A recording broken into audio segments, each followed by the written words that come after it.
Magandang hapon mga tingbal. Nagluto po kami ng fried chicken. 1 kilo. Puro pakpak ko ito tingal kasi paborito ng mga anak ko yung puro pakpak. Oh. Nag golden brown na siya.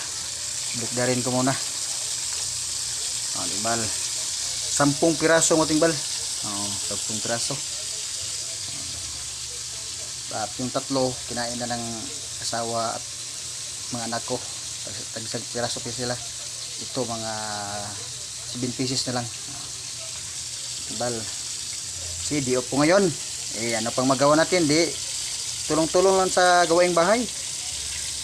Galing po ko sa school ng anak ko, nag-attend ng PTA meeting at kukuha din ng card ng mga anak ko. Tapos dito ako sa merkado, bumili ng ulam namin. Ito na 'yon.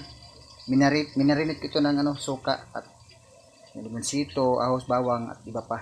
Lagyan ng mga ingredients. Pagkatapos mga 30 minutes niluto ko ng mga tingbal. Ito na yun. Fried chicken, tipid pa. Mura na, tipid pa. Diba? Thank you for watching. More for Bye.